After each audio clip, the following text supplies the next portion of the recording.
1월 23일입니다. 외치는 예소리라는 제목으로 마태복음 3장 1절에서 12절까지 말씀입니다. 세번역 성경으로 읽겠습니다. 그 무렵에 세례자 요한이 나타나서 유대 광야에서 선포하여 말하기를 회개하여라, 하늘나라가 가까이 왔다 하였다. 이 사람을 두고 예언자 이사야는 이렇게 말하였다. 광야에서 외치는 예소리가 있다. 너희는 주님의 길을 예비하고 그의 길을 곧게 하여라.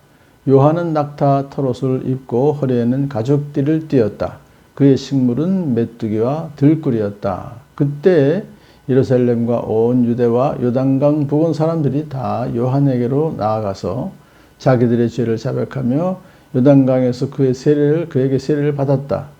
요한은 많은 바리새파 사람과 사두개파 사람들이 세례를 받으러 오는 것을 보고 그들에게 말하였다. 독사의 자식들아, 누가 너에게 닥쳐올 징벌을 피하라고 일러주더냐?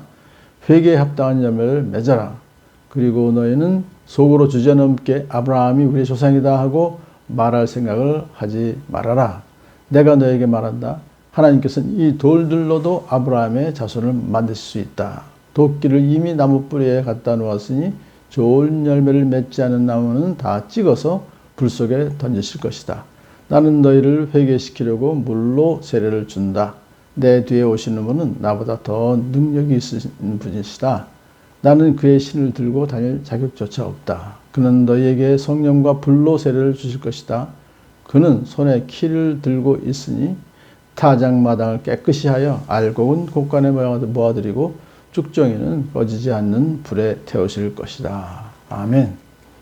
그 무렵이라고 하는 것은 예수님이 탄생하시고 이제 30년 정도 되었을 때를 말하죠. 그때 세례자 요한이 광야에 나타납니다. 그는 이렇게 선포합니다.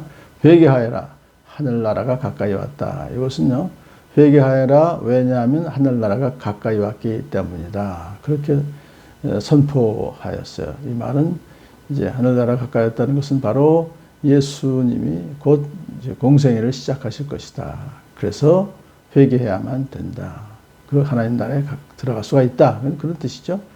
그런데 이 사람을 두고 예언자 이사야가 이렇게 광야에서 외치는 예소리가 있다. 너희는 주님의 길을 예비하고 그의 길을 곧게 하여라.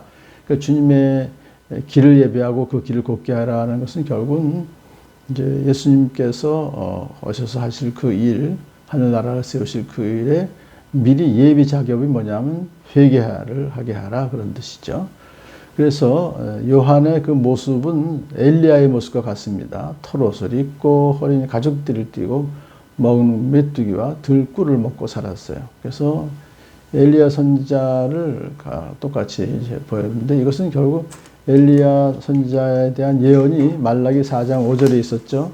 주의 크고 두려운 날이 이르기 전에 내가 너에게 엘리야 예언자를 보내겠다라고 하셨는데, 바로 세례 요한이 엘리야 선지자를 여기서 예표하고 있습니다. 표현하고 있습니다. 그래서 그가 이제 예루살렘과 온 유대와 요단강 부근 사람들이 다 요한에게로 나와서 자기들의 죄를 자백하며 요단강에서 그의 세례를 받아요. 그러니까 광야에서 외치자 사람들이 나와서 실질적으로 회개하고 이제 회개 세례를 받죠. 근데 그것이 요단강입니다.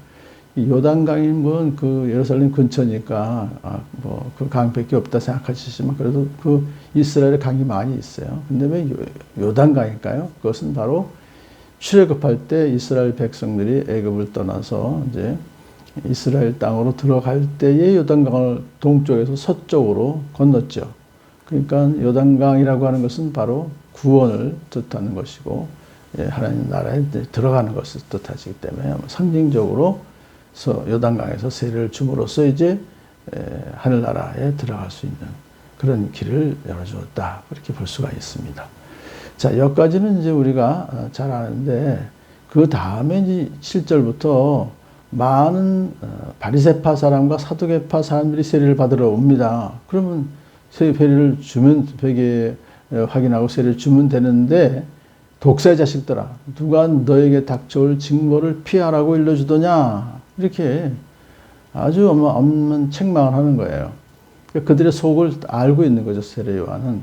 그들이 진정으로 회개하고 그 열매로서 이제 세례를 받으러 오는 것이 아니라 속으로는 전혀 회개하지 않았음에도 불구하고 그냥 겉으로 의식, 바리새파 사람들, 사직을 사는 사람들 의식을 중요시했으니까요. 그 의식적인 것만 하러 오는 거예요. 그래서 독사의 자식들아라고 하면서 너희들이 닥쳐올 징벌을 그렇게 피하려고 오지만 그럴 수 없다 이거예요. 너희들이 정말 진정으로 닥쳐올 진노를 피하려고 하면은 회개에 알맞은 열매를 맺어야 한다.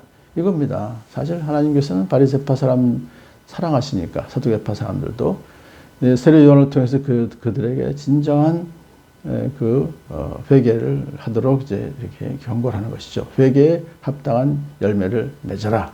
이것은 겉으로만 보이는 것이 아니라 마음 속으로부터 근본적인 회개를 해라 그런 뜻이죠. 자, 그리고 너희는 속으로 주제넘게 아브라함이 우리 조상이다라고 말할 생각을 하지 말아라. 이들은 선민의식이 있기 때문에 우리들은 구원받은 하나님의 백성들이다. 속으로 우리 생각하는 거죠. 그러니까 그런 교만한 생각을 버려라. 그런 뜻입니다. 왜냐하면 하나님께서는 이 돌들로도 아브라함의 자손을 만드실 수 있기 때문이다. 그 무슨 얘기냐면요. 혈통으로 구원받는 것이 아니다. 이거예요. 하나님은 전능하시기 때문에 너희들이 그냥 유대인이라고 해서 당연히 구원받은 하나님 백성이다가 아니라 오직 믿음으로 영적인 아브라함의 자손이 되어야 된다. 이걸 지금 말하고 있는 것이죠. 자, 좋은 열매를 이제 그 경고를 더합니다. 도끼를 이미 나무 뿌리에 갖다 놓았으니 좋은 열매를 맺지 않는 나무는 다 찍어서 불 속에 던지실 것이다. 이걸 누구를 빗대서 말하는 것이죠? 바로 바리새인들과 사두개인들이 너희들 진정으로 회개하지 않으면 너희들 다 하나님께서 이제 다 찍어버리실 것이다. 불 속에 던지실 것이다. 라는 것은 심판하실 것이다. 그런 뜻이죠. 자, 하면서 이제 자기의 아이덴티티를 말해. 나는 너희를 회개시키려고 물로 세례를 줄 뿐이지만은 내 뒤에 오시는 분은 나보다 훨씬 더 능력이 있으신 분인데 나는 그의 신을 들고 다닐 자격이 없다. 종의 신분도 안 된다 이거예요. 종도 못 된다 나는. 그는 너희에게 성령과 불로 세례를 주실 것이다. 그러니까 자기의 세례와 예수님의 세례의 차이를 말하는 거예요. 그러니까 자기의 세례는 회개시키려고 주는 의식적인 의식인데 반해서 눈에 보이는 가시적인 물로 세례를 주는 것이지만 예수님은 성령, 눈에 보이지 않죠. 이 불의 세례라는 것도 역시 성령 세례를 말해요. 그러니까 눈에 보이지 않는 세례지만 그것이 진정한 구원의 세례다 이런 뜻이죠. 하면서 그는 손에 키를 들고 있으니 타작마당을 깨끗이 하여 알곡은 곳간에 모아드리고 쭉정이는 꺼지지 않는 불에 태우실 것이다. 예수님이 앞으로 하실 일이 바로 심판하실 일이고 또 믿는 자들은 곳간에 모아들여서 천국으로 인도하실 분이다. 이렇게 참 선포하신 거 보면요. 하나님께서는 바리새파 사람들과 참 사두개파 사람들을 사랑하시니까 아주 정말 긴 시간을 할애해서 그들을 책망하면서 그들로 하여금 회개케 하신 분이다 라는 생각을 합니다. 오늘도 본문 말씀을 통해서 세례 요한이 했던 외치는 이의 소리로서 살아갔던 것처럼 우리들도 이 세상을 향해서 바로 이 회개하여라 하나라 가까이 왔다라고 선포할 수 있는 그런 용기 있는 하나님의 자녀가 되기를 축복합니다.